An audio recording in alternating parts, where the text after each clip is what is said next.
আসসালামু আলাইকুম। অনেকে কমেন্টে জানতে চেয়েছেন যে আসলে ক্রোয়েশিয়া থেকে এসে বা ক্রোয়েশিয়া এসে অন্য কোনো ইউরোপের অন্য দেশে চলে যায় কিনা। তবে এই বিষয়টা আসলে পরিষ্কারই, কারণ ইউরোপের সেনজেন জোনের মধ্যে যে কটা দেশ আছে তাদের মধ্যে একটা চুক্তি আছে, তাদের উইদাউট এরিয়ার মধ্যে সীমানার মধ্যে কোনো ব্যারিকেড থাকে না, যার কারণে সহজে এক দেশ থেকে আরেক দেশে যাওয়া যায়। তবে ইউরোপের সেনজেন জোন হওয়ার কারণে যেহেতু যেহেতু ইউরোপের সেনজেনের যে 28-29টা দেশ আছে তাদের আন্তঃসীমানা কোনো বাধা নেই। ক্রোয়েশিয়ার ভিসা নিয়ে আপনি এসে ইউরোপের সেনজেন যে দেশগুলো আছে সব দেশে ভ্রমণ করতে পারবেন, তবে সেক্ষেত্রে কিছু বাধ্যবাধকতা আছে। যেমন আপনার ক্রোয়েশিয়াতে যখন আসবেন, ক্রোয়েশিয়ার ভিসার মেয়াদ থাকে আপনার 45 দিন। 45 দিন মেয়াদ, অর্থাৎ আপনি ভিসা হাতে পাইতে পাইতে হয়তো ভিসার মেয়াদ থাকবে সর্বোচ্চ 20 দিন, 40 দিন মেয়াদ থাকতে পারে।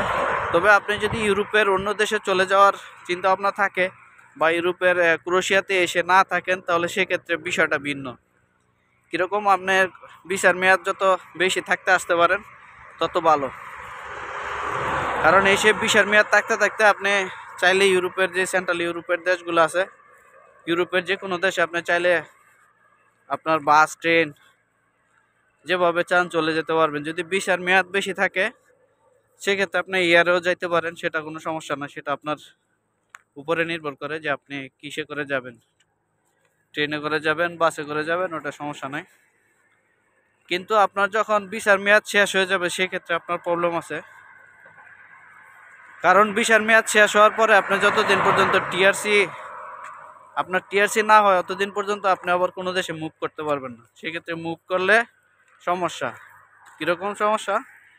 মুভ করলে হয়তো পুলিশের ধরলে আপনার হয়তো ফিঙ্গার রেখে আপনাকে ছেড়ে দিবে বা স্টে পেপার ধরা দিতে পারে। কিন্তু আপনি যদি অন্য দেশে চলে যাওয়ার নিয়ত থাকে তাহলে সেক্ষেত্রে ভিসার মেয়াদ একটু বেশি থাকতে আসাটাই ভালো, আসা উচিত। কারণ ভিসার মেয়াদ বেশি থাকলে আপনি এসে যে কোনো দেশে মুভ করতে পারবেন, কোনো প্রবলেম ক্রিয়েট হবে না। আর ভিসার মেয়াদ যদি না থাকে, ভিসার মেয়াদ যদি কোনো কারণে চলে যায়, তাহলে অবশ্যই আপনাকে টিআরসি পর্যন্ত অপেক্ষা করতে হবে। যখন আপনি টিআরসি হাতে পাবেন তখন আপনি ইউরোপের অন্যান্য যে কোনো দেশে চাইলে যেতে পারবেন, তখন কোনো সমস্যা হবে না। আদারওয়াইজ আপনার ভিসা শেষ হয়ে গেলে যদি আপনি যেতে চান তাহলে যেতে পারবেন না, আপনার টিআরসি পর্যন্ত অপেক্ষা করতে হবে, নাহলে গেম মেরে যেতে হবে। আর গেম মেলে যদি আপনার বর্ডারে কোনো ধরনের কোনো ঝামেলা হয় তাহলে হয়তো আপনার ফিঙ্গার রেখে দিবে।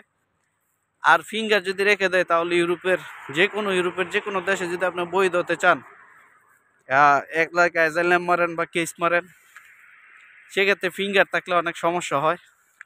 পরবর্তীতে আপনার বৈধ হতে অনেক ধরনের প্রবলেমের সম্মুখীন হবেন।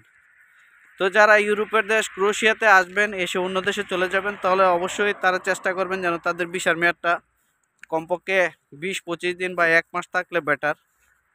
কারণ ভিসার মেয়াদ থাকতে আপনি যে কোনো জায়গায় যেতে পারবেন, আপনার কোনো প্রবলেম হবে না। কারণ ভিসার মেয়াদ যদি শেষ হয়ে যায় তখন আপনার মাস্ট বি টিআরসি পর্যন্ত অপেক্ষা করতে হবে, কারণ টিআরসি ছাড়া আপনি অন্য কোনো দেশের বর্ডার ক্রস করতে গেলে আপনার যখন পাসপোর্টের ভিসার মেয়াদ শেষ হয়ে যাবে তখন আপনার অবশ্যই টিআরসি বানিয়ে তারপরে আপনি অন্য দেশে মুভ করতে হবে, এর আগে পারবেন না। তবে যদি ক্রোয়েশিয়ার ভিসা নেন তাহলে চেষ্টা করবেন আসলে ক্রোয়েশিয়াতে এসে ক্রোয়েশিয়াতে কিছুদিন কাজ কাম করে থেকে তারপরে অন্য দেশে মুভ করার জন্য। কারণ আপনাকে একটা দেশ ভিসা দেয়, ভিসা দেওয়ার পরে আপনি তাদের কোম্পানিতে এসে কিছুদিন থাকেন, কাজ করে, তারপরে আপনি যে কোনো সময় আপনি চাইলেই সেনজেনের যে কোনো দেশে যে কোনো সময় টিআরসি থাকলে আপনি মুভ করতে পারবেন। এটা হচ্ছে সবচেয়ে বড় বিষয়, কারণ আপনি আসলেন কোম্পানিতে কাজ করলেন থেকে আপনি তারপর যখন আপনার সময় সুযোগ মতো আপনি অন্য দেশে মুভ করতে পারবেন, ওটা কোনো সমস্যা নেই। তবে অনেকে কমেন্টস করেছেন যার কারণে আজকের এই ভিডিওটা করা।